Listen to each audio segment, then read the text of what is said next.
Bueno, buenas tardes. ¿Cómo les va a todos? Muchas gracias por estar aquí.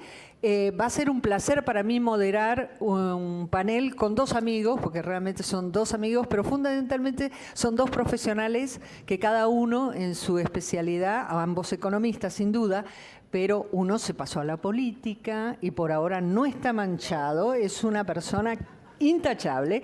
Y por suerte él sigue mirándola y comentando cómo está la realidad, que es un rol fantástico para nosotros también, los periodistas, comentar la realidad y que los políticos nos arreglen la economía. Martín abandonó la comodidad de la economía para incursionar en la política, o sea que su participación tiene el doble interés, no solo del diagnóstico, sino, bueno, bárbaro. ¿Y ahora qué vas a hacer? ¿O qué van a hacer? Porque él ya está en el Parlamento. Fausto Espotorno, qué decirle, un joven economista que... Y sos joven, al lado mío sos joven. Al lado mío son varios jóvenes, dejémoslo ahí.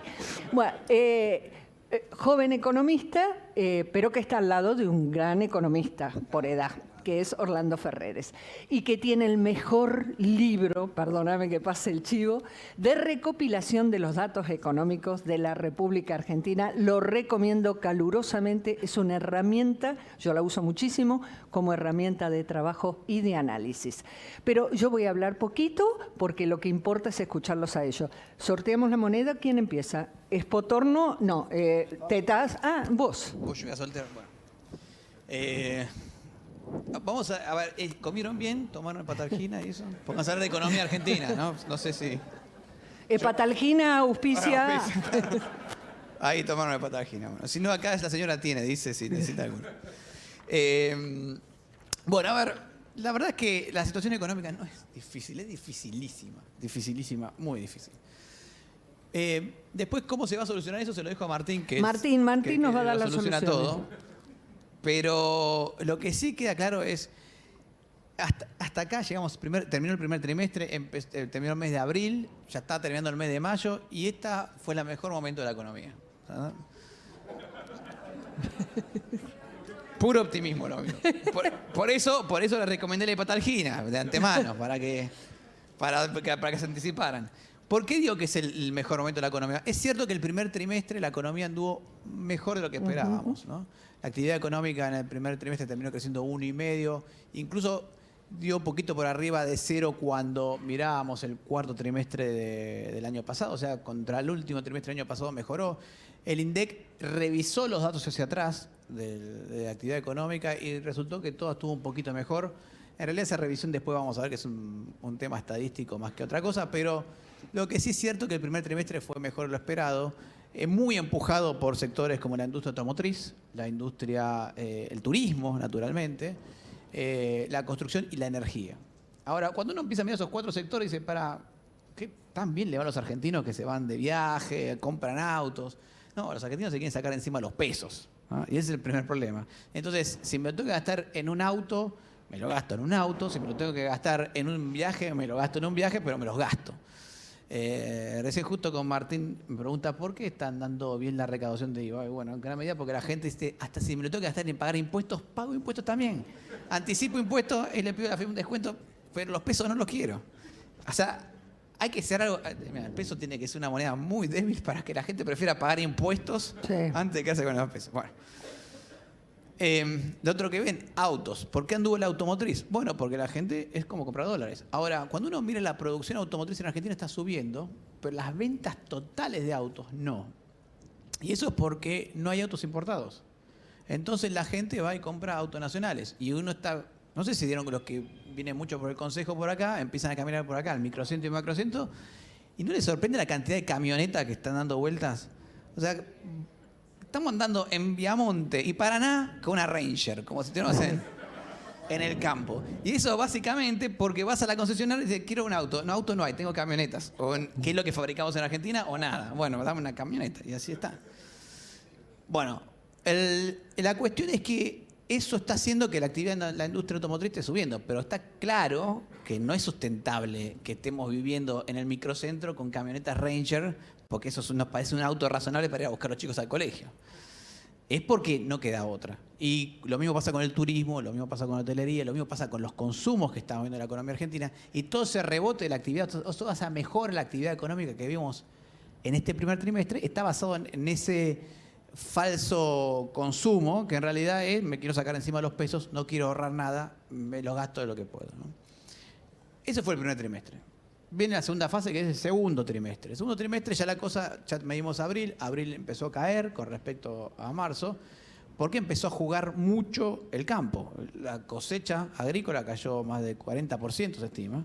La cosecha gruesa, por lo menos los principales cultivos, y la actividad económica en el sector va a caer arriba del 35%. Entonces, naturalmente, eso va a arrastrar a toda la economía.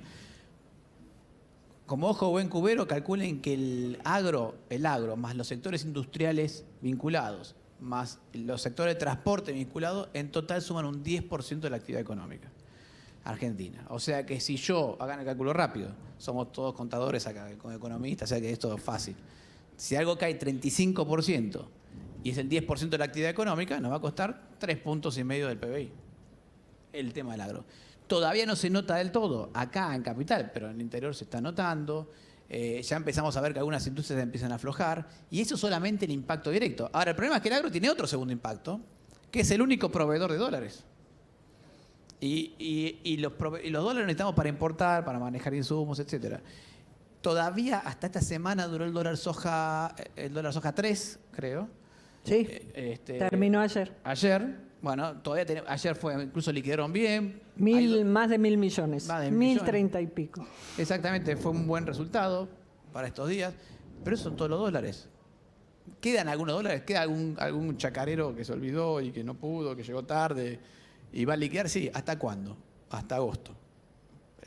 Yo tenía un amigo que era trader de granos y me decía, el chacarero lanza el último cheque, fecha de vencimiento, el último cheque es el 15 de agosto. A partir de ahí no necesita más plata.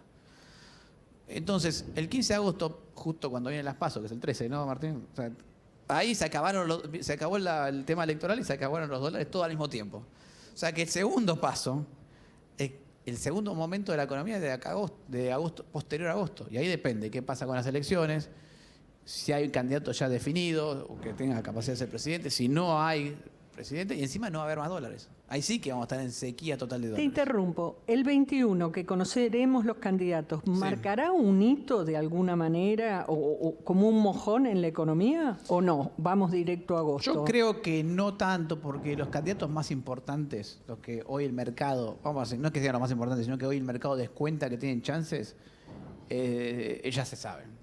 Ahora, sí puede marcar un hito si hay alguna sorpresa o algo inesperado. De Cristina, por ejemplo. Ponele, pero lo veo más como un efecto sorpresa que como un efecto de algo marcado. Si estamos hablando de los candidatos que ya Yo quería contarles algo de mi candidatura. Ahora con Cristina. Claro. He aceptado secundarla en la fórmula. O sea, vos presidente, ella vice. No, yo vice. Ya lo sospechaba. No. Sacando eso, no veo ningún cambio importante. O sea, que el primer mojón en la economía va a ser el resultado de las PASO. Y ahí hay dos escenarios. Esto ya lo digo. Y ahí la pregunta es específicamente, ¿qué puede pasar? Algunos dicen, depende si hay un voto muy a la derecha, por los partidos, entre comillas, que se asocian con la derecha. Hablemos claro, si pierde el Frente de Todos o queda tercero, dicen, la economía puede transitar bien. ¿Es así? Yo creo que sí. Yo el análisis que hago... Y después esa pregunta va para vos también. Yo hago un análisis más sencillo, más simple, digamos, el siguiente es... Si está claro quién es el próximo presidente y está claro que el gobierno pierde, va a haber muchos incentivos por el nuevo candidato, porque vamos a estar todos mirando el que sea el próximo presidente, y va a haber muchos incentivos para que haya algún traspaso ordenado, ¿no? Porque si el gobierno se da por perdido, lo que no va a querer es reventar todo, y el próximo presidente va a empezar a sentir cierta responsabilidad. Ese sería el mejor escenario.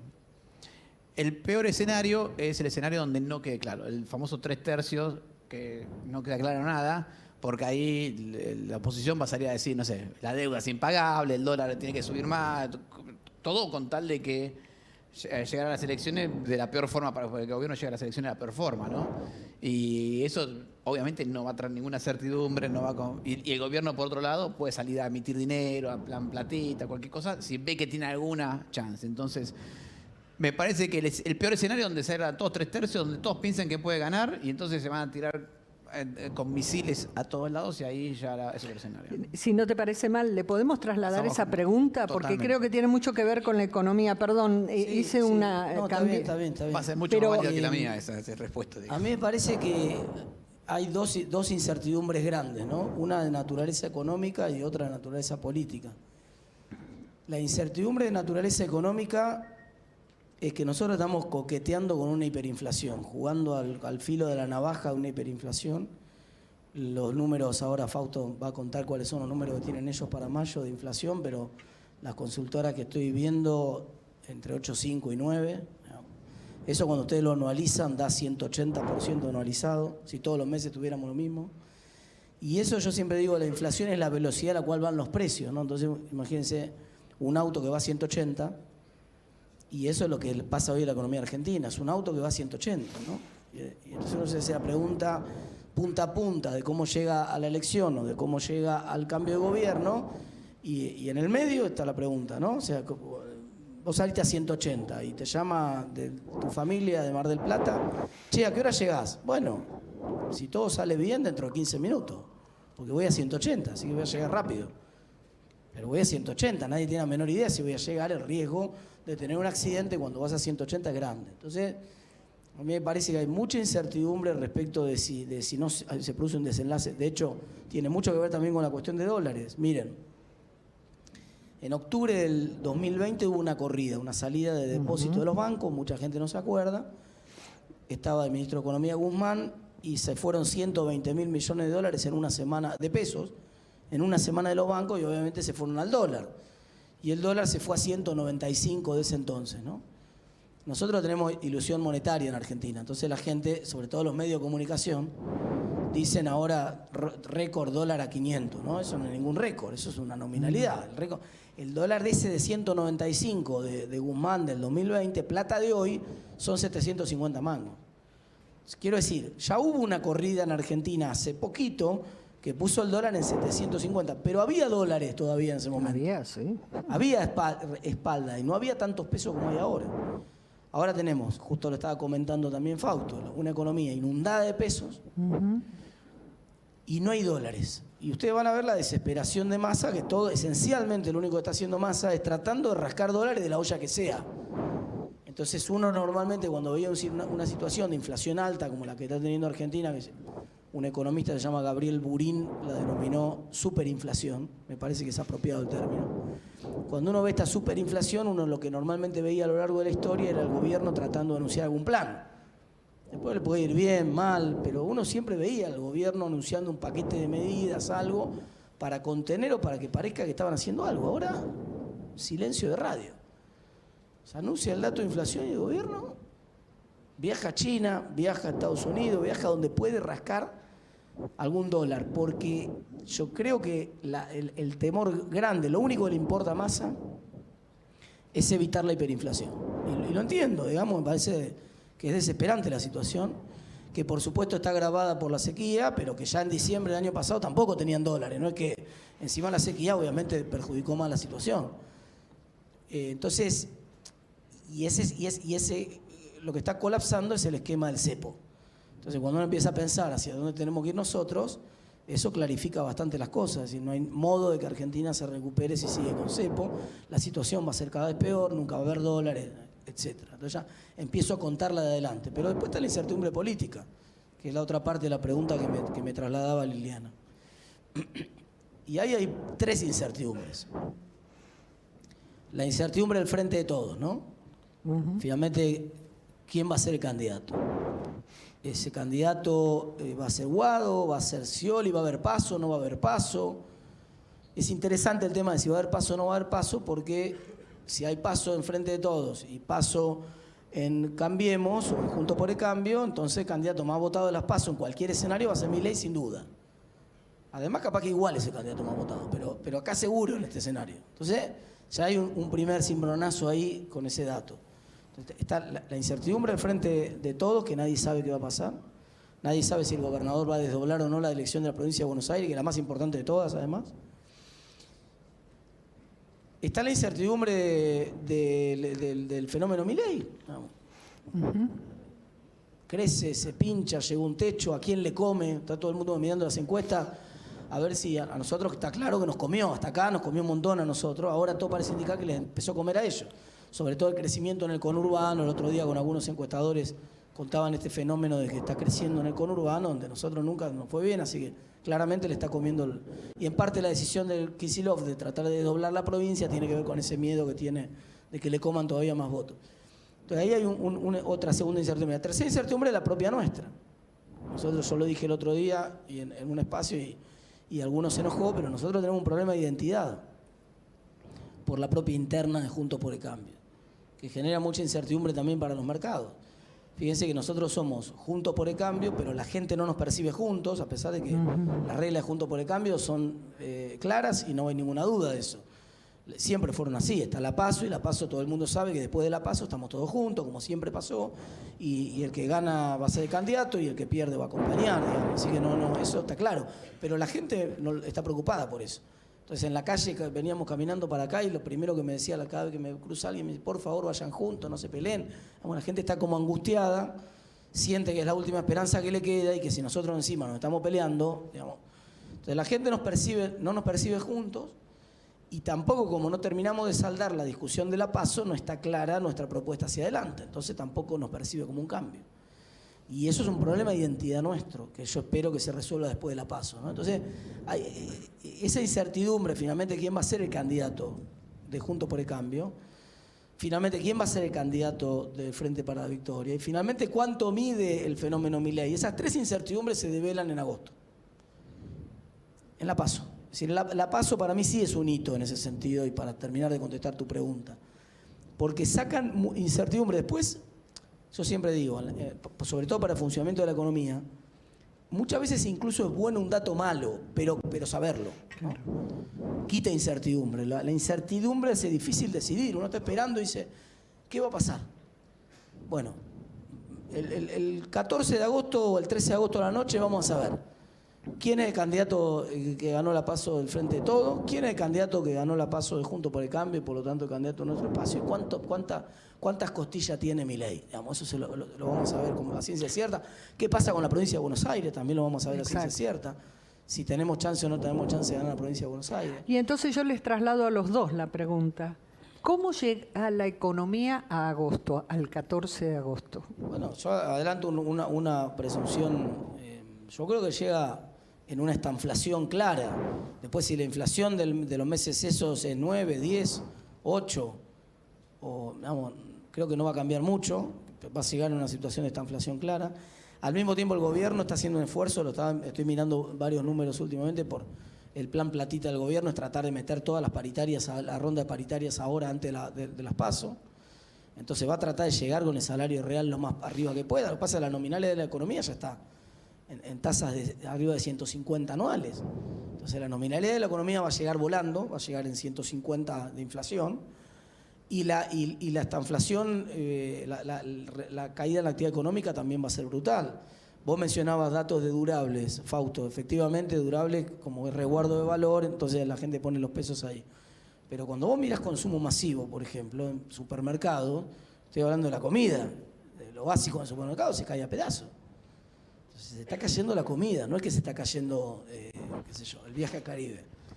Entonces a mí me parece que esa situación, vamos a llegar a una situación de esta inflación. ¿Cuánto va a estar cayendo la economía en ese momento? 2, 3, tendrán el número mejor ustedes. ¿Cuánto va a estar la inflación interanual? 120, 130, 140. Pero ese va a ser el panorama. Fausto. Yo creo que más que esta inflación ya va a estar una plena recesión y clara recesión, con aceleración de la inflación, porque esto para la clase de microeconomía. Si yo tengo una restricción mayor de productos, o sea, se me cae la oferta de productos, encima se me cae la demanda, tengo una demanda impulsada por los pesos, voy a tener un aumento de los precios mucho más alta con una caída en el nivel de actividad. Y eso vas a llegar a agosto de esa manera a pleno. En el caso del bien de consumo masivo, lo que dice Martín, ahora está cayendo un poco el consumo masivo, pero todavía hay cambio a segundas marcas. La mayor parte, yo lo que creo que ahora vas a pasar a caer un escalón más y ahora vas a tener sí caída en serio. Ya te van a empezar a caer las segundas marcas también.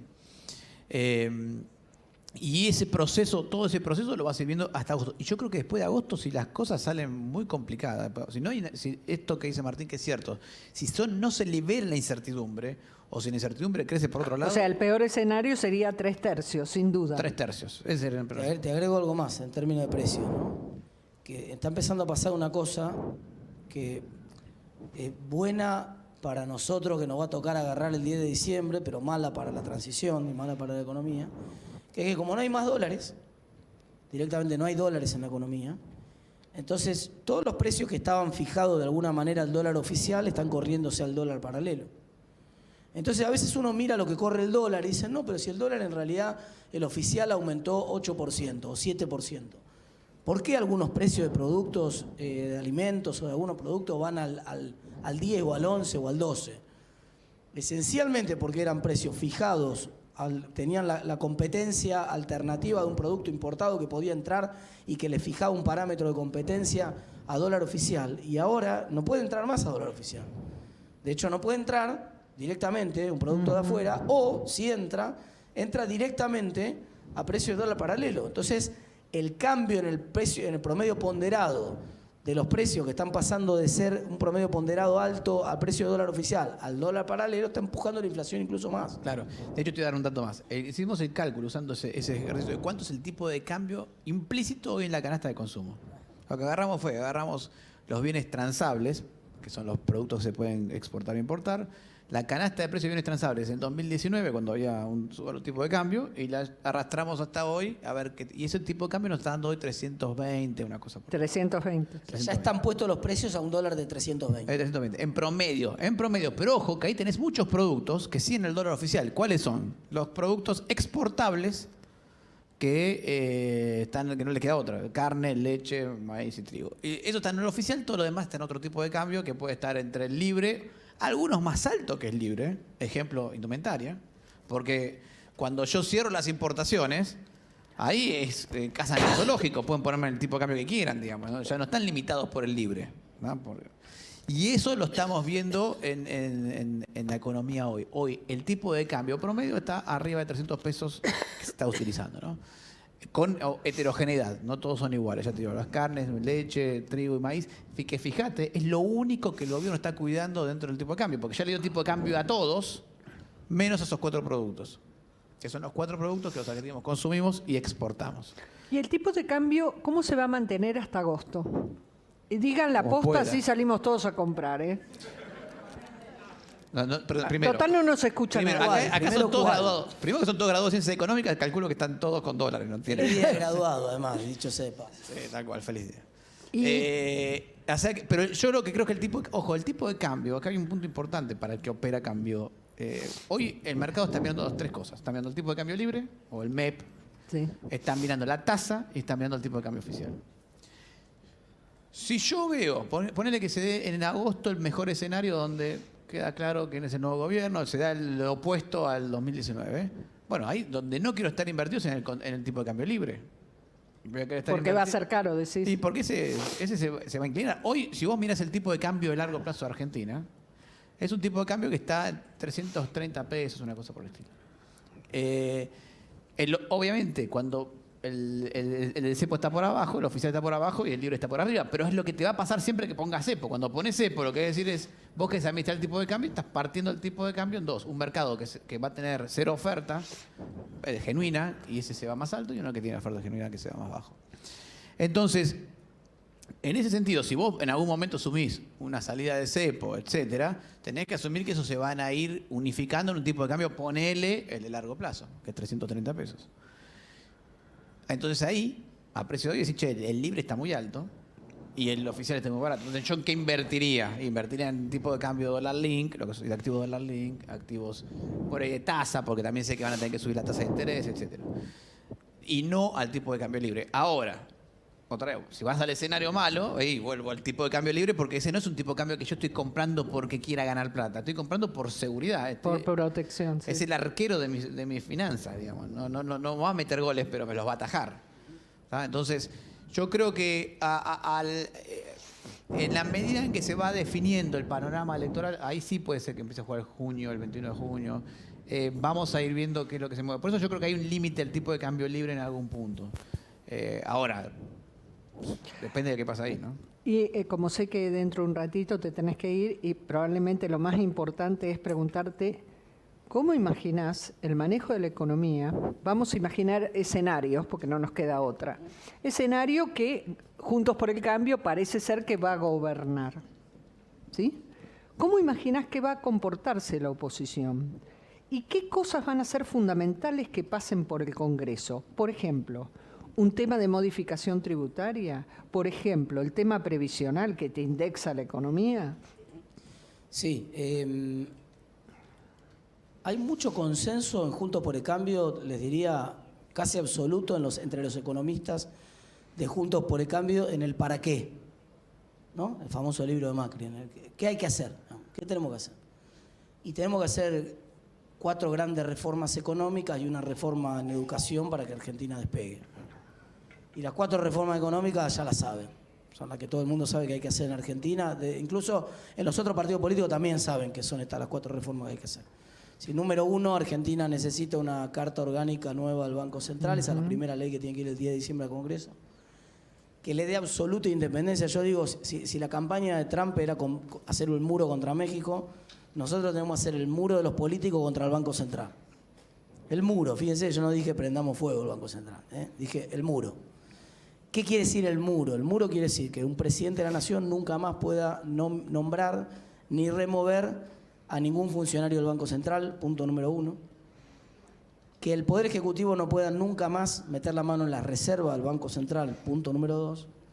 Y que el Poder Ejecutivo no pueda nunca más agarrar la maquinita y financiarse con la maquinita del Banco Central, número 3. Y lo bueno es que hay un consenso generalizado que esto tiene que pasar en Argentina. Es más, probablemente en algún momento, si hay una buena gestión económica y hay una posibilidad de construcción de mayores consensos políticos, probablemente tenga que ser una regla de la Constitución, tenga que entrar en la Constitución, una total independencia del Banco Central. La segunda reforma es efectivamente una reforma tributaria. Es decir, la reforma tributaria, está todo el mundo de acuerdo en que no puede haber impuestos sobre la producción. Argentina tiene un montón de impuestos sobre la producción y sobre las exportaciones. Y no casualmente somos un país subdesarrollado y nos faltan dólares, digamos. Entonces, es una cosa insólita, porque todo el mundo sabe que los impuestos desalientan el consumo y lo saben inclusive los propios kirchneristas. Entonces, por ejemplo, ahora nosotros acabamos de tratar en el Congreso un proyecto para sacarle los impuestos a las guardias médicas, porque hay un problema de salud pública grave en los hospitales. Entonces, el primer punto que hicimos nosotros la primera pregunta que dijimos es ¿por qué solamente a la guardia médica? Si el resto de los profesionales también están en la misma situación, ¿por qué tiene que ser? Entonces, bueno, finalmente hay un problema de salud pública grave, más allá del problema de la economía. Efectivamente no hay médicos en los hospitales. Y se aceptó hacer eso por una razón de salud pública, pero la propia fundamentación de los kirchneristas en esto era, si necesitamos bajar los impuestos para que trabajen más, para que haya más oferta de trabajo, para que...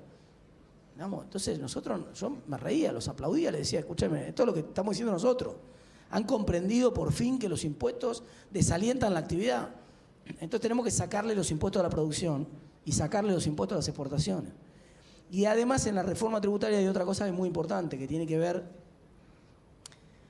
con que la AFIP se ha extralimitado, le hemos dado demasiado poder a la AFIP y hay que sacárselo. Le dimos demasiado poder a la AFIP para poner anticipos, para poner, cada pyme prácticamente tiene que tener adentro de la pyme un contador para poder liquidar impuestos, la cantidad de horas que necesitan. Otro día estábamos viendo un estudio de la Fundación Porvenir de la cantidad de horas hombre que necesitaba una pyme para liquidar impuestos en Argentina. Le piden a la pyme que sea una oficina en la AFIP, esencialmente. Que retenga, que haga anticipos, que haga un montón de cosas que no tiene que hacer una empresa. Que no tiene que hacer, que ponele, que haga, no sé, que se lo pidan a un supermercado grande, a Coto, qué sé yo, que tiene una cadena de proveedores grande, entonces puede ser importante desde el punto de vista de fiscalización, lo puedo entender. pero que se lo pidan a una pyme no me entra en la cabeza y no le entra en la cabeza a nadie. Entonces, tenemos que decirle que limitar a la FIP un poco, decir, bueno, hasta acá, ¿no? Y esa es otra parte de la reforma en la cual están convencidos todos. Hay que hacer una tercera reforma, una reforma del Estado profunda, y por supuesto Argentina necesita una ley de emergencia laboral para las pymes, que le quite a las pymes el miedo a contratar trabajadores. Hoy, si ustedes tienen una empresa grande en Argentina, el Departamento de Recursos Humanos es una compañía de seguros. Yo hace poco hablaba con un empresario textil que tiene 500 trabajadores y cuando estaba charlando sobre los temas laborales me dice, no, yo no tengo problema laboral. Mirá vos, le digo, no, me dice, yo previsiono 7% de la nómina y tengo siempre 7% de litigiosidad, tengo 500 trabajadores, así que tengo 35 juicios por año. Un año bueno tengo 30, un año malo tengo 40, pero o sea, lo tiene compatible. Lo maneja el Departamento de Recursos Humanos como un pool de riesgo. No, entonces, pero la pyme no puede darse ese lujo. Entonces la pyme no contrata. Si ustedes miran la tasa de empleo de las pymes, lo que van a ver es que el nivel de empleo hoy es similar al que había en el año 2007. O sea, hace 15 años que las pymes en Argentina no crean empleo. Y no hay manera de salir en la Argentina si el sector más dinámico de la Argentina no tiene capacidad de crear empleo. Entonces nosotros necesitamos destrabar eso porque esa es la llave además para destrabar los planes sociales.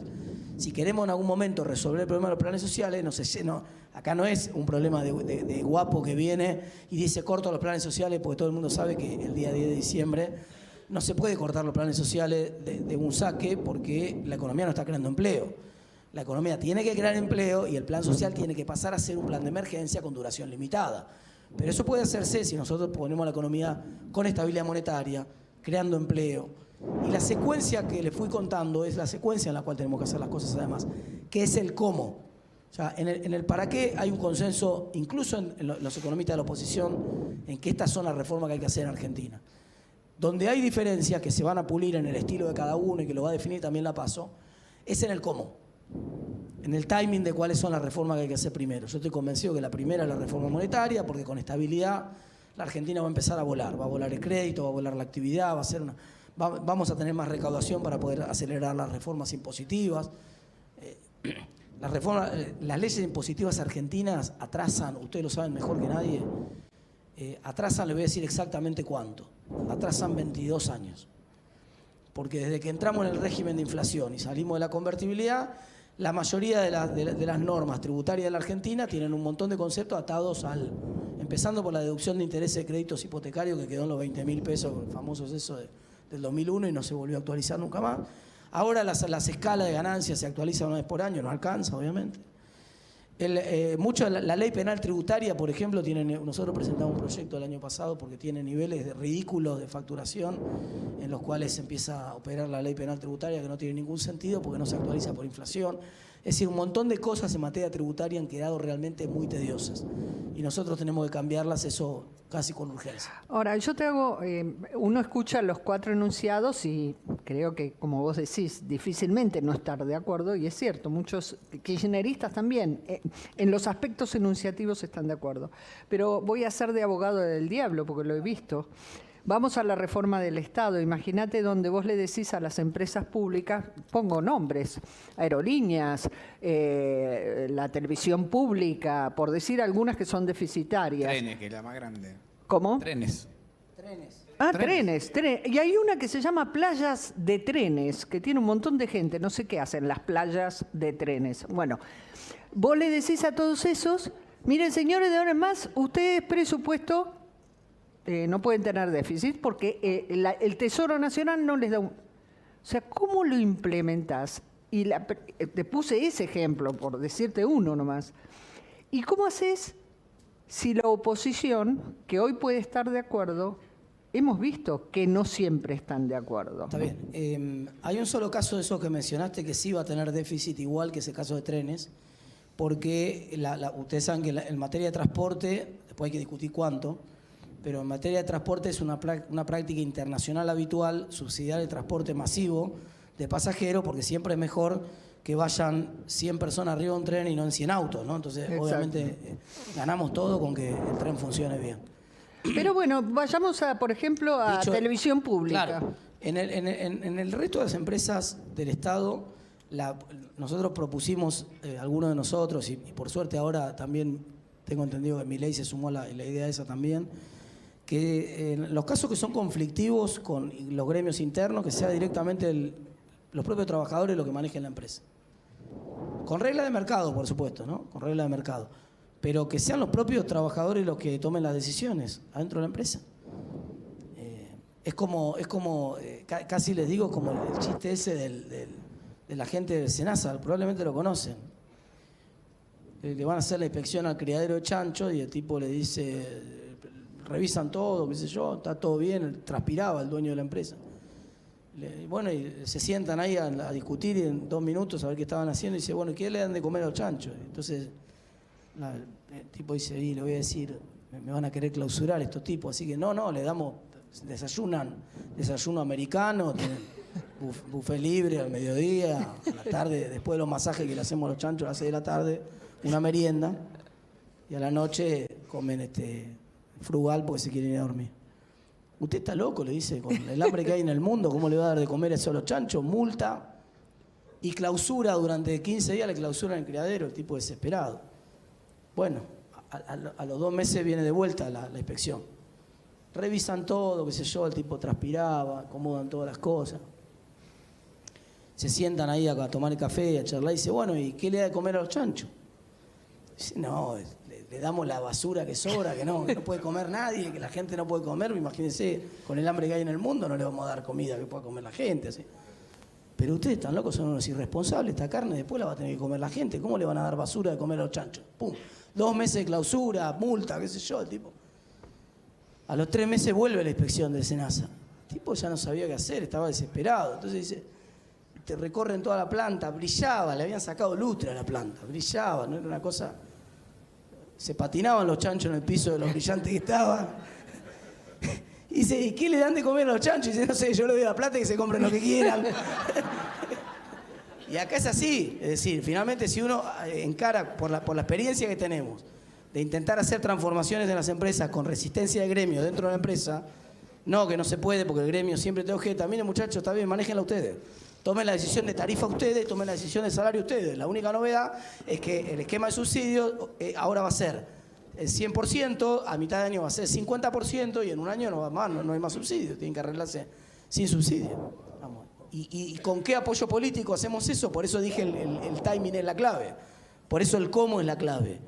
Si nosotros tenemos estabilidad monetaria rápidamente en Argentina y comenzamos a bajar la inflación, que es el pedido, les diría, más importante de la sociedad hoy, además del tema de la seguridad para la provincia de Buenos Aires, sobre todo, bueno, ahí vamos a tener el plafón político para hacer esta reforma de esa manera. Si nosotros equivocamos el camino, por ejemplo, había una discusión hace un año atrás en Juntos por el Cambio, no voy a decir nombre, pero un sector muy importante, Juntos por el Cambio, decía el primer día hay que anunciar el ajuste de gasto público, vamos a bajar 8 puntos de gasto público. No es que no haya que bajar el gasto público, claro que hay que bajar el gasto público, pero si nuestra primer medida es comernos todo el capital político en el primer mes de gobierno, después ¿cómo vamos a hacer el resto de la reforma? Entonces en el timing nosotros tenemos que ir sí o sí, número 1, a la independencia absoluta del Banco Central. Es la reforma conceptualmente más fácil de hacer porque la sabemos, miramos alrededor del mundo y todo el mundo tiene independencia del Banco Central. Acá hay que hacerlo un poco más, yo a esa reforma la llamo Chile, Colombia, Perú Plus, ¿no? Chile, Colombia, Perú más, porque hay que ir a un modelo de Banco Central que combine lo que es el Banco Central de Chile, de Colombia y de Perú, con algunas restricciones adicionales, porque nosotros somos un adicto que no tiene chance de nada, de ningún tipo de financiamiento, de ninguna naturaleza por parte del Banco Central, entonces tenemos que poner una pared que sea lo suficientemente grande. En otros de estos países que les estoy contando, todavía el presidente nomina a los presidentes del Banco Central. Acá hay que cortarlo, porque miren lo que nos pasó. Cierro con esto, Liliana, perdóname que me haya... No, porque te hago la última porque te tenés Cierro que... con esto. Miren, inclusive para atrás también, en el gobierno anterior nuestro. Cuando no hay independencia del Banco Central, se rompe la independencia, el Banco Central es el presidente de la nación. Y ustedes saben que la moneda es una institución basada en la confianza. Con lo cual, si no tenemos independencia del Banco Central, lo que hacemos es atar la suerte de la moneda a la suerte del presidente de la nación. Y si ustedes ven el índice de confianza en el gobierno que publica la gente de la Universidad de Itela todos los meses, van a ver que sistemáticamente cuando la confianza del gobierno, este o el anterior, cuando la confianza del gobierno cae, empieza a dispararse la inflación. Es exactamente lo que pasó en la segunda parte del gobierno de Macri. el gobierno pasado. Empezó a caer la confianza del presidente. El presidente encima, parte de la caída de la confianza fue porque manipuló el Banco Central, tomó una decisión, se fue un presidente del Banco Central, la famosa decisión sobre las tasas de interés del 28 de diciembre, famoso ese. Digamos, esto es una lección que tenemos que aprender todos. No hay acá, porque cuando te pega la inflación no te preguntas si sos peronista o radical, ¿eh? Así que acá no hay grieta, no tiene que haber grieta acá. Y cuando gana la izquierda en Chile, o gana la izquierda en Brasil, o gana la izquierda en Perú, no deshace lo que hizo en el Banco Central la derecha o el gobierno anterior, ¿eh? Sigue con independencia del Banco Central, hasta se meten con el Parlamento. Han querido asaltar el Parlamento en Perú. Y Boric tiene una imagen negativa que es un desastre en Chile. Y Lula le pega todos los días dialécticamente al Banco Central, pero nadie lo toca. El Banco Central es independiente. Y entonces el dólar vale menos en Brasil hoy que cuando estaba Bolsonaro, y la inflación es la mitad que la del año pasado. En Chile tienen un poco más de inflación, pero mucho menos que nosotros. En Perú, a pesar de la inestabilidad política, no tienen problema con el dólar ni con la inflación. Entonces nosotros tenemos que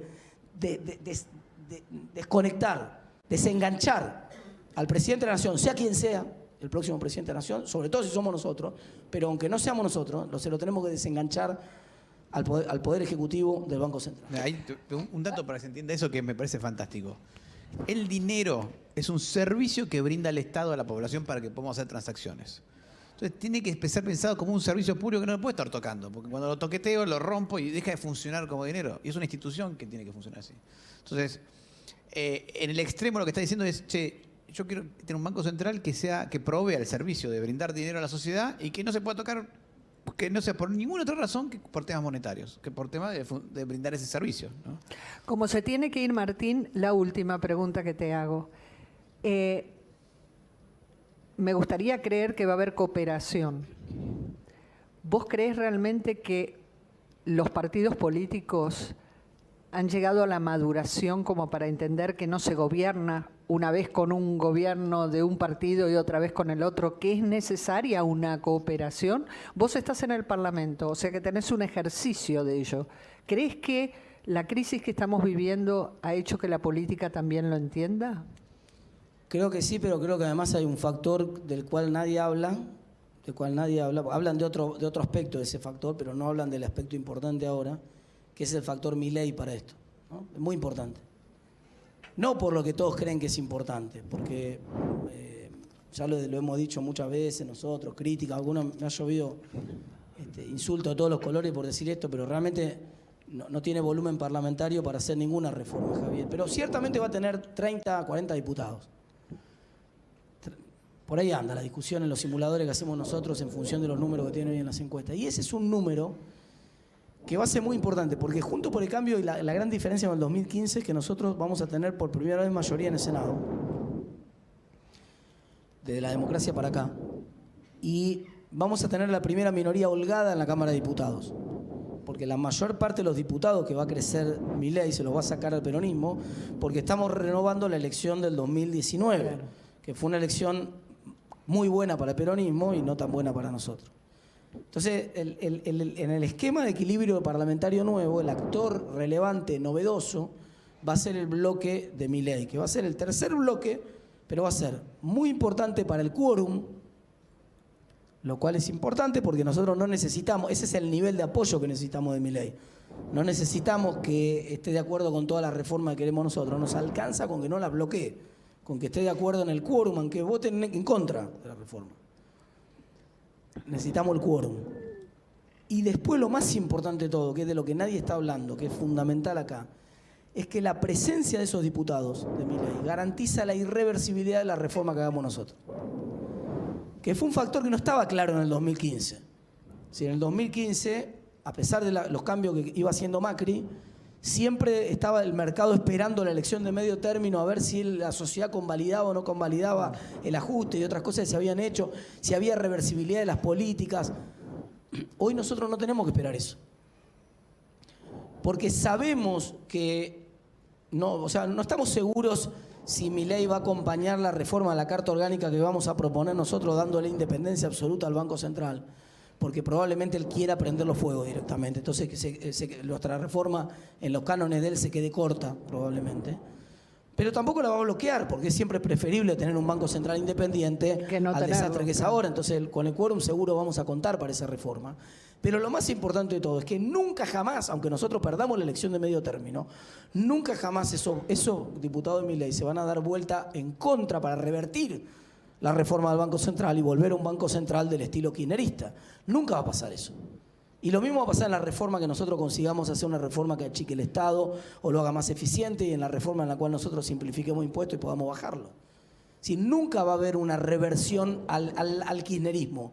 O sea, probablemente, y este es un tema no menor, yo sé que voy a hacer una propuesta acá provocadora, que la voy a dejar además picando porque me tengo aquí bien provocadora, pero Claro. probablemente, Déjanos a nosotros. probablemente haya se inaugure a partir del y eso me entusiasma a mí, se inaugure a partir de fines de este año un ciclo de reforma de larga duración en Argentina.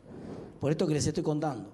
Si probablemente el factor Milei va a asegurar que las reformas no sean revertibles en el corto plazo en Argentina y por lo tanto podamos finalmente tener reformas monetarias, fiscales, que sean lo suficientemente prolongadas en el tiempo. Y yo sueño con que inclusive en algún momento podamos construir un consenso para ir a una reforma constitucional, que esa reforma monetaria, la reforma fiscal, o sea, la regla fiscal, una regla de equilibrio fiscal y una nueva ley de coparticipación ingresen dentro de la Constitución. ¿Con qué características tiene que ser esa regla de coparticipación? La coparticipación tiene que cerrar brechas de desarrollo. Cerrar brechas de desarrollo quiere decir que no puede ir a empleo público, que la plata que se transfiere de coparticipación a la provincia tiene que ir a inversión. Inversión en infraestructura, inversión en educación, inversión en salud, capital humano. Pero inversión, no a empleo público de tipo administrativo. Si nosotros hacemos esa reforma, muy probablemente la Argentina empiece un sendero de largo plazo de desarrollo. Muchas gracias a todos, feliz día. Se tiene que ir. Él se tiene que ir, nosotros nos quedamos y muchas gracias, Martín. Agradecemos al diputado Ahora- nacional por la Ciudad Autónoma de Buenos Aires, el doctor Martín Tetaz. Continuamos. Nosotros continuamos y ahora lo vamos a explotar a Fausto Espotorno preguntándole cosas sencillas como: ¿sirve para algo el swap de China? ¿Sirve para algo el eventual acuerdo que se logre? ¿Y qué características crees que va a tener? A ver, primero, no sé si todo el mundo entiende lo que es el swap de China. Swap de China es un acuerdo que hay entre el Banco Central de China y el Banco Central chino, que es... El Banco Central de China dijo, bueno, por ahí puedes darnos 18.000 millones de dólares, vamos a tener una línea de crédito por 18.000 millones de dólares, que si querés usarla me tenés que pedir permiso a mí. Entonces ahora Massa dijo, che, ¿sabés que ahora quiero usar los 18.000 millones de dólares en yuanes? Y le dieron 5.000, le dieron 3.000 primero, le dijeron, bueno, ahora por ahí 2.000 más, y van a buscar 1.000 más. ¿Está? Esos dólares, esos yuanes, la única función es importar. Piénsenlo así como un préstamo del proveedor, porque cuando un proveedor da un préstamo para que le compre, esa es la idea del yuan, del swap con China. Nada más, estamos hablando de 2.000 millones, 3.000 millones de dólares. Argentina importa por mes 7.000 millones de dólares, por mes, entre bienes y servicios. Así que se dan cuenta del tamaño que tiene para unos meses, no da para mucho más, y solamente para productos chinos. Pero no es una cosa que no haya venido haciendo el gobierno, tú te contabas antes, hay 14.000 millones de dólares de deuda que los proveedores tomaron con sus casas matrices y sus proveedores del exterior, además de los 3.000 de China. Y eso fue entre que asumió Massa hasta ahora. Eso está, de hecho ahora se está pagando, por eso es que todo este dólar soja 3 no acumuló reservas prácticamente, excepto lo de los últimos 2 días. Pero no acumuló reservas porque la mayoría de esos dólares se usaron para pagar las deudas que se habían tomado hace 6 meses. Y después el otro está lo del FMI, que eso sí, olvídate, eso me parece que es más humo ahí que otra cosa. Pero ¿vos crees que realmente no se va a modificar? Por Argentina en el primer trimestre no cumplió ninguna de las metas del acuerdo. Se está renegociando modificar las metas dentro del mismo acuerdo porque si fuera un nuevo acuerdo, que es lo lógico sería dar de baja ese acuerdo y generar uno nuevo. Pero como eso implica pasar por el Parlamento, indudablemente lo que están haciendo es modificando todos los aspectos de ese acuerdo, en eso está trabajando el equipo de Massa, para lograr obtener fondos.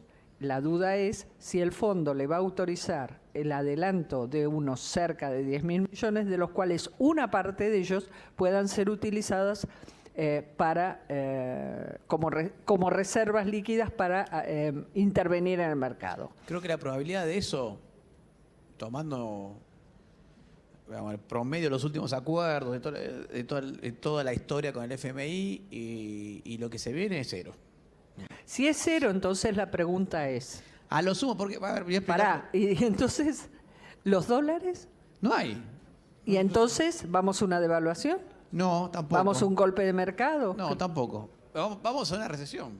Porque, a ver, el O sea, no va a haber demanda de dólares porque entramos en una... no, demanda de dólares va a haber. Lo que no va a haber, no te los van a dar los dólares. Correcto, entonces eso te afecta a toda la actividad, eso Claro. está claro. Esto es recesivo, también cierra. Pero además, ¿por qué la devaluación la descarto ahora? Pero primero déjame explicarlo del FMI. El FMI no te va a dar 10.000 millones de dólares. Primero que nunca, desde la crisis rusa del 99, nunca le permitió a nadie usar los dólares para intervenir en el mercado. Ahora Nunca. lo está dejando, o sea, Ah, se mal. hace el distraidito. Se hace el distraído, pero no está en el acuerdo que te permite. Ahora te va- No, escrito no lo va a poner. No lo va a poner nunca por escrito y acá necesitas usar un montón. Esto no va a pasar. No son 400 millones de dólares que puedas usar. Tenés que usar bastante. Por ahí sí te deja usar 1.000 más millones para pagar el bono que vence en julio o algo así. Pero que eso, para eso sí te lo permite. Pero para intervenir en el mercado no lo veo. Creo que a lo sumo, el mejor escenario para Massa es que te deje usar los 10.000 millones de dólares para mostrarlos en la reserva y 1.000 para pagar los vencimientos de deuda. Punto. Pero además, porque tiene varias lógicas. Si yo soy el FMI, tengo que pasar por el director del FMI y me dice, mira, le vamos a dar 10.000 millones de dólares a Argentina, pero no vamos a tener un nuevo acuerdo. Estos 10.000 millones de dólares no lo van a devolver estos tipos, lo van a devolver otros tipos. Y además, estos 10.000 millones de dólares los quieren usar, se los quieren patinar estos tipos en 3 meses. ¿Sí? ¿Quién firma esto? ¿Quién del FMI? Eso es si te querés renunciar al FMI. Pero nosotros y querés la tenemos buenos indemnización, antecedentes de cumplidor. Además, claro. Claro. Además, los antecedentes de Argentina. Entonces, el FMI, yo creo que yo llegué al directorio y el directorio dice, bueno, el que me puso esto arriba de la mesa quiere que lo despida, no sé qué. No va a pasar.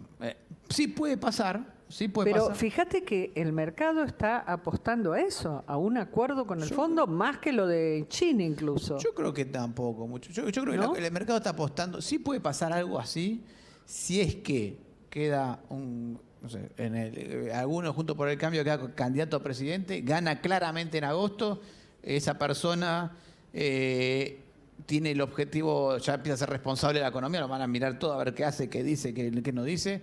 Y ahí hay un incentivo fuerte y un acuerdo para hacer un proceso de transición hasta las elecciones y después final, y vayan todos de la manito, Massa y el candidato a presidente junto por el cambio, a firmar con el FMI, y el FMI dice, bueno, está bien.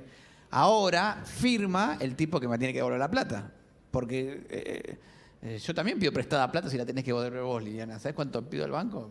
Le pido 10 millones de dólares y la devolvés vos.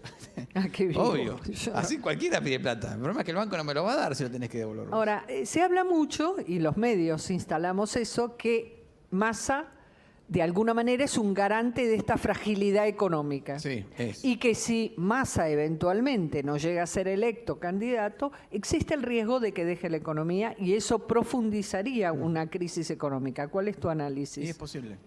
A ver, Massa en cierta forma, a ver, por eso tampoco es creíble cuando se dice que Massa puede ser presidente, que es el candidato a presidente o no. No digo que no pueda ser candidato a presidente, digo que Massa no le queda otra que decir que va a ser candidato a presidente. ¿Por qué? Porque hoy el poder político no existe en el gobierno, está deshilachado y el único Te lo que... puedo decir yo, la Casa Rosada no va ni el loro No, a visitar. Los visitantes, los turistas van. Ni siquiera Ah, porque ni no siquiera. hay, no, Ah. las guías no están permitidas, no hay visitas. Vos vas ahí. Yo voy, sí. Si quieren me pueden encontrar en la Casa Rosada. Liliana ahí te abre la puerta, que es un café, te dice. Pero voy más en el otro boliche, en economía hay En más economía, movimiento. hay más movimiento. Los gobernadores están yendo todos para economía ahora. Claro, Siguen vos lo de ves largo. mejor eso, vos lo ves dónde están todos. Yo veo el termómetro, Claro. efectivamente. Es una Casa Rosada, prácticamente un museo. Exactamente. Entonces, En un museo no hay nadie. Exactamente. Bueno, es que ese es el punto. Massa tiene que contener algo de poder. Como no tiene. A ver, históricamente, o lo que. Históricamente no, ¿cómo debe ser? El paraguas político del ministro de Economía es el presidente. El presidente es el que te ofrece el paraguas político. El que ejecuta el plan económico es el ministro de Economía. Hoy ese paraguas político no lo tiene ningún ministro de Economía. Por eso tuviste que poner un político de ministro de Economía para que ese fuera el paraguas político. Y el equipo económico real es Rubinstein, Tombolini, etc. Ahora ¿Qué? bien, Tombolini. bueno, Se para te- mencionar a varios. No, perdón, te confundiste. el equipo económico, ¿quién dijiste? Rubinstein. Rubinstein, Marcur, si querés. Marcur, sí. Seti, si querés. SETI en finanzas. Ah, Esos son los economistas. El resto, pero más hace el que entrega el paraguas político, ¿no? exactamente. Esa es el función. Entonces, como él tiene que mantener el poder político de alguna manera, va a tener que decir que es candidato a presidente, porque el momento que él diga yo no soy candidato a presidente, todos van a mirar y che, ¿quién es el candidato Con a lo presidente? cual, si se va a ser un Es un cimbronazo. programa. Si se va, el gobierno no tiene. Con lo cual él está atrapado a quedarse. Totalmente, de acuerdo. Ahora, nosotros tenemos que terminar, porque soy un poco obediente. ¿A qué hora era? En 15 minutos, ¿no? Porque entonces paso a hacerte las preguntas que supongo que todos tenemos. Generalmente se observa un desánimo, no hay una expectativa, y ahora que se fue Tetaz podemos hablar. En realidad no hay mucha expectativa respecto a un cambio electoral. Históricamente, mal que bien, la gente no es que estaba entusiasmo, voy contenta a votar, pero había una expectativa de cambio. Lamentablemente el paso de Juntos por el Cambio dejó a bastante gente decepcionada y a los del Frente de Todos muy también frustrados. O sea, tenés una particularidad que yo lo veía en la Casa Rosada porque hay representantes de todas las fuerzas políticas. Se veía cómo había una frustración generalizada por aquellos que llegaron con supuestamente que iban a modificar tanto, que fue Juntos por el Cambio, y por aquellos que perdieron y se tuvieron que quedar. Vuelve el Frente de Todos y también los propios del Frente de Todos tienen una enorme frustración y ven la posibilidad de que no puedan volver a ser gobierno. Y una sociedad bastante escéptica, por eso el fenómeno Milei. En este contexto, con una sociedad que no espera demasiado, ¿cómo afecta la economía? Yo te llevo más a otro concepto, No, pero, con comportamientos económicos y sociales. Pero es que es así. A ver, Martín hoy nos dio una pauta, pero él lo que dijo es, lo que hay que hacer lo sabemos todos. Exacto. Y hay un contexto general, hasta los economistas. El tema es el cómo. Y el cómo donde todos tenemos dudas. Porque también sabíamos todo en el 2015 que había que hacer.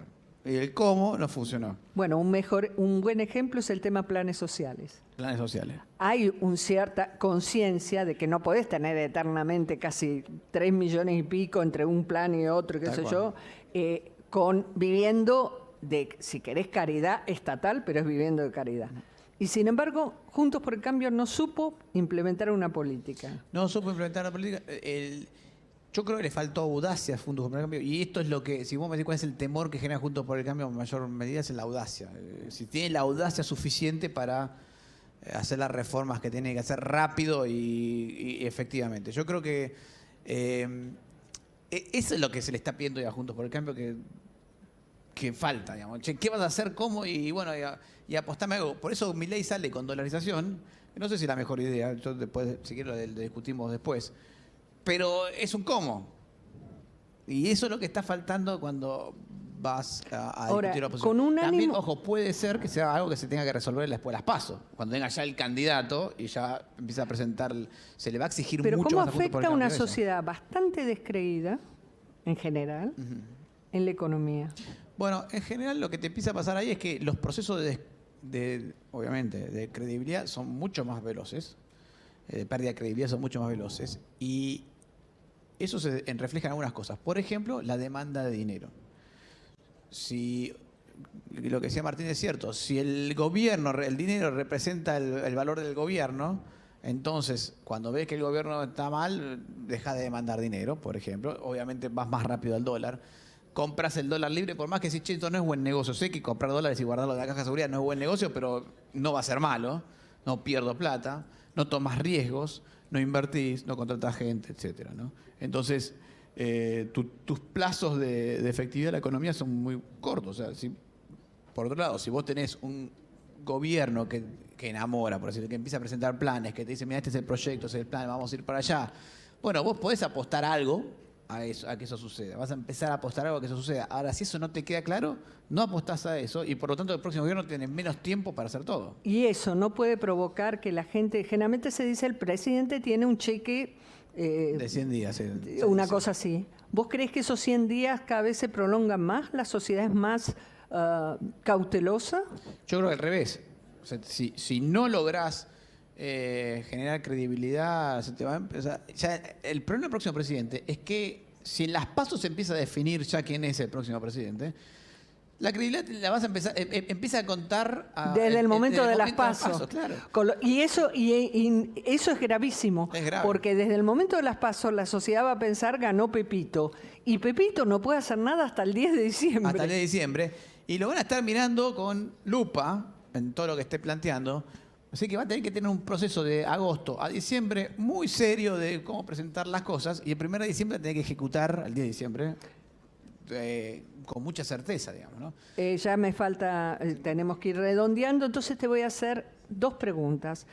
Cuando uno habla con cualquier economista o con cualquier político, te dice que Argentina el año que viene tiene, por un lado, una situación complicada por todo lo emitido, la deuda, etcétera, pero que tiene enormes posibilidades. No se va a importar gas, no va a estar la sequía. Digamos, hay una serie de, bueno, el desarrollo del litio, de la minería. Hay una serie de, por suerte, este país increíble, que nos van a dar un escenario en materia económica y sobre todo en ingreso de dólares mucho más positivo. Como yo ya peino canas, he visto cómo hemos dilapidado Oportunidades. oportunidades, porque hemos tenido muchas, revisando la historia muy reciente la hemos tenido. Entonces, digo, si esas oportunidades van a impedir que hagamos los deberes, ¿o crees que no va a ser suficiente? Bueno, a diferencia de lo que fue la oportunidad yo creo que el escenario va a ser positivo para Argentina, el externo, las oportunidades son positivas, varias razones. El año que viene la economía va a crecer por más ajuste que hagas. ¿Por qué? Porque con que llueva la economía crece. Otra vez, el año que viene va a tener 3,5 puntos plus en el PBI. Vamos a tener un menor, o sea, el tema de vaca muerta es real. Además, vaca muerta. Sí. Vaca muerta. El tema energético. Es un Messi de la energía. O sea, tenemos la segunda reserva de shale gas en el mundo a 400 kilómetros de la costa.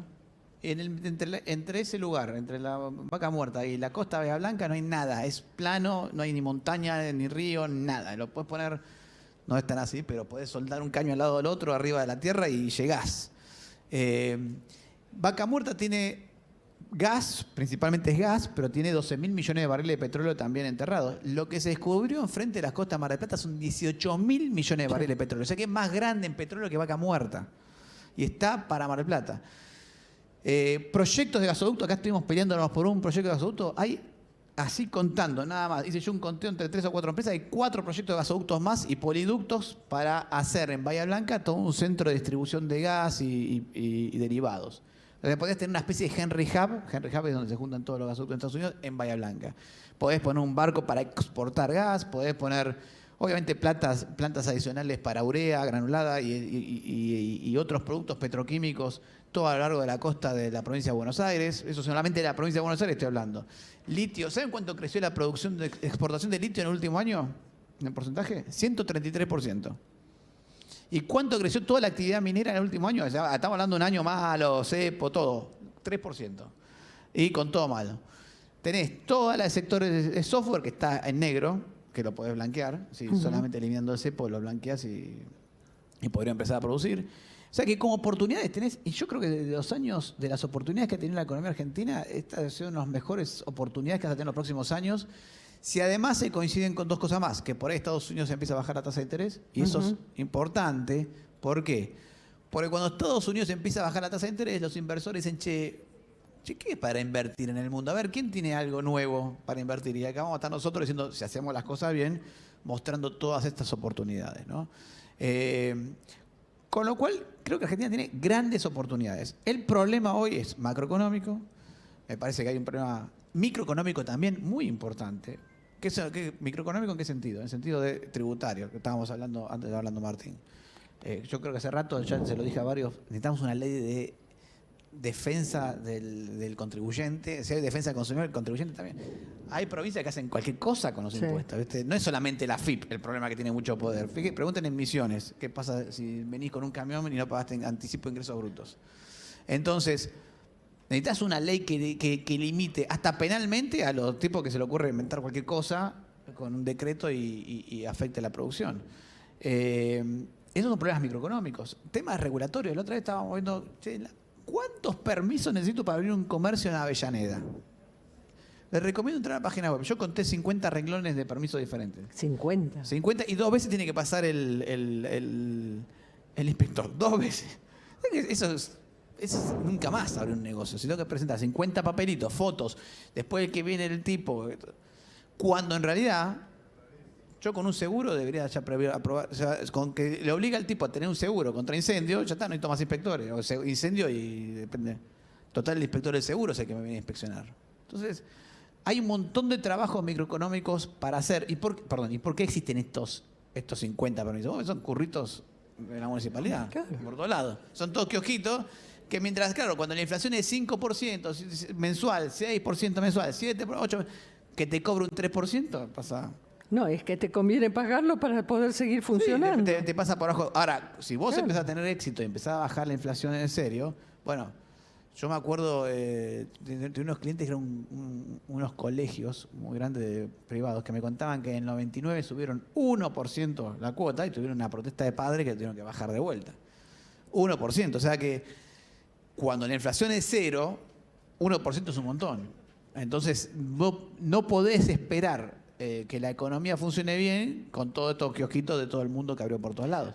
Pero coincido con tu diagnóstico que Argentina el año que viene tiene una enorme oportunidad. Sí. Pero las enormes oportunidades los políticos las ven como para seguir haciendo las suyas. Ese es el problema. Entonces la pregunta es esa. ¿Crees que realmente esta vez los políticos entendieron que la inflación no es buen negocio cuando les es? Porque no escuche nadie, ¿no? A la política en general, a un sector importante de la política, le sirve. Obvio que le sirve. Le sirve la inflación, le sirve todos estos kiosquitos y le sirve la pobreza. Ese es el problema, la trampa Y política. siempre se pudo financiar con el agro, con esto, con lo otro. Y bueno, mi temor es, ¿no será que Vaca Muerta, litio y esto va nuevamente a hacer otro atajo? Mirá, espero que no, pero yo te voy a decir una cosa que estoy viendo que vimos. Si yo hago el gráfico de la inflación en Argentina, de histórico, del libro, Ese libro, Y- pídanlo, es muy bueno. les recomiendo, y marcás 100% de inflación, vas en la línea 100% de inflación, y ves qué pasó cuando la inflación pasó al 100%, solamente en 1959 Argentina pasó al 100% y bajó rápidamente. Ahí se atacó la inflación y se solucionó. Los otros años que pasamos al 100%, lo que viene después del 100% de inflación no es... Antes de la hiper hay un proceso que es espantoso, que es todo el proceso que vimos del 75 al 89. Pasaron 14 años que fueron inflación del 400, 300, 150. Se empieza a poner todo muy volátil, se descontrola continuamente. Los planes económicos que fallan, la plan austral, la tablita Martínez dio, bajan la inflación un año, el otro año vuela todo por los aires. Entonces, yo creo que hay que entender, y este es un proceso importante, que a estos niveles de inflación no es un tiro. Lo dijimos a varios políticos que están ahí candidatos, le dijimos varias veces, ojo que hay una sola bala, le errás y el próximo paso es una inflación del 300%. Y ahí se atacó el gobierno. Traducido es hiperinflación. La hiper es más todavía. Es más todavía que un Es más, 300%. para nosotros va a sonar a hiper, pero no es hiper todavía. La hiper No. es mucho más grave. No, sí, que 3000% como llegamos a tener. 3000%. Sí. O sea, de 150 a 300 es un montón, de 300 a 3000 es mucho peor. Pero sí es cierto que hay una sola bala y creo que esta vez está ese gen en la chip. cabeza, ese chip. Y le voy a dar un ejemplo final. Para mí vamos a estar muy parecidos parados en lo que fue, además me coinciden los años, todo, 1984. El 2024 va a ser equivalente a 1984. ¿Cuánto fue la inflación en 1983, 84? 160%. Aquí vamos a estar raspando eso. ¿Por qué digo que es muy parecido? Alfonsín, cuando asume, tenía que hacer las reformas económicas. Tenía que hacer todas estas cosas. Tenía otro problema, ¿no? Pero también, económicamente no las hizo No. y terminaste en la hiper. Lo que pasa es que Alfonsín en ese momento tenía otros demandas más vinculadas a la democracia y se ocupó de eso y no se ocupó de la economía. Esta vez creo que eso no está. Hoy la demanda principal es la economía. Estaba viendo una encuesta el otro día cuando le preguntan a la gente qué es lo más preocupante. Lo más preocupante es la inflación, 40%. Lo segundo más preocupante es el crecimiento, 20%. tercera la corrupción con 10. O sea, 60% de la preocupación hoy es la economía. O sea que, y para concluir, ¿vos crees que la dirigencia política tuvo un contacto con la realidad?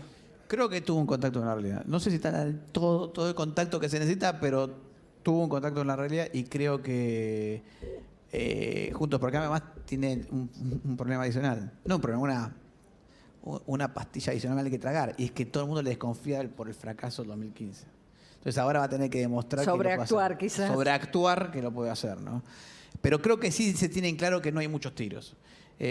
También se tiene en claro que los tiempos electorales cambiaron muchísimo. Hoy tenés un año para hacer todo.